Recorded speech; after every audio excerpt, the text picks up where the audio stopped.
नमस्कार, भारत लाइव देख रहे हैं आप। एक और बड़ी खबर आप तक पहुंचाना बहुत जरूरी हो गया है।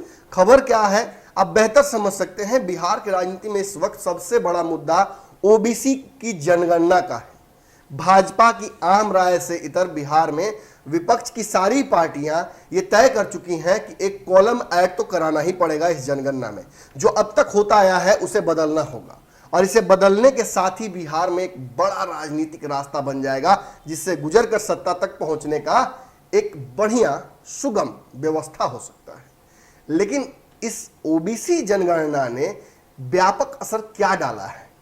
व्यापक असर यह डाला है कि नीतीश तेजस्वी को एक मंच पर आने का मौका दे दिया है। बिहार के पुराने राजनीतिक जानकार तो ये भी गाने लगे हैं कि 2 दिल मिल रहे हैं मगर चुपके चुपके। और इस चुपके चुपके मुलाकातों के दौरान जब बड़ी बात कहीं ना कहीं समझने की कोशिश कीजिए, जब नीतीश तेजस्वी मिलते हैं अगर बंद कमरे में या ऐसे सार्वजनिक कार्यक्रम में जहां मौजूदगी दोनों की पहले से तय थी तो कोई बड़ी बात नहीं है। लेकिन नरेंद्र मोदी के दरवाजे पर जाकर मिले तो ये तो चैलेंज है। ये तो नीतीश कुमार की राजनीतिक षड्यंत्र सी लग रही है। ऐसा लग रहा है जैसे चुनाव में नीतीश कुमार ने बदला लेने का ठाना हो और अब भाजपा से बदला ले रहे हो। भाजपा दो फाड़ हो चुकी है। ओबीसी के मुद्दे पर भाजपा के ऐसे नेता जो कि आम राय रखते हैं भाजपा के बड़े नेताओं के साथ, वो ओबीसी जनगणना के पूरी तरह से खिलाफत कर रहे हैं। यहां तक कि इसे ईडब्ल्यूएस की तरह मोड़ रहे हैं और कह रहे हैं कि गरीबों की जनगणना होनी चाहिए ना कि जातियों की, और जातियों की होगी तो टूट हो जाएगी समाज में। लेकिन वही दलील दे रहे हैं कुछ और लोग भाजपा के जो आम राय कहीं ना कहीं विपक्ष की है उसके साथ कि अगर ये टूट होनी होती तो धर्म के आधार पर ही हो जाती, जाति के आधार पर करने से क्यों हो जाएगा। लेकिन इन सब के बीच एक बड़ी बात कहीं ना कहीं हुई है कि नीतीश कुमार और तेजस्वी यादव को एक मंच पर आने का मौका मिल गया है। आपने तस्वीरें देखी हैं किस तरह से एक तरफ जीतन राम मांझी, एक तरफ मुकेश सहनी, भाजपा के कुछ लोग जो इस राय से इत्तेफाक रखते हैं नीतीश कुमार के, और नीतीश तेजस्वी एक साथ खड़े और नीतीश तेजस्वी को मौका दे रहे हैं बोलने का।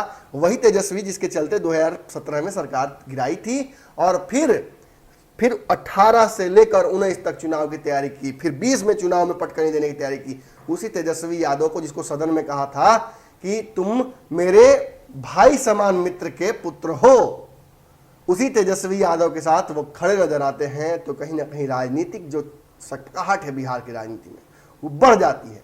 और उसकी वजह से होता क्या है? उसकी वजह से होता है कि भाजपा को मौका मिल जाता है ये समझने का कि नीतीश कुमार अपनी ताकत को बढ़ाने के लिए, अपनी सामरिक शक्ति राजनीतिक बढ़ाने के लिए किसी भी हद तक जाने के लिए तैयार हैं और इससे संभावनाएं खुल जाती हैं। और उन संभावनाओं से भाजपा को डर लगता है। डर इसलिए भी लगता है कि भाजपा जानती है कि अगर आज नीतीश कुमार से छोड़ दें तो नंबर 2 की पार्टी होते हुए भी नंबर 1 पार्टी की तरह बिल्कुल लुल हो जाएगी, सरकार नहीं बना पाएगी। आज तेजस्वी यादव क्लास के नंबर 1 स्टूडेंट होने के बावजूद भी सरकार नहीं बना पाते हैं और उनको मॉनिटर नहीं बनाया गया है। इसका एकमात्र कारण है कि जिधर नीतीश उधर ही सरकार। और ऐसी स्थिति में भाजपा के लिए यह बहुत कठिन वक्त हो गया है।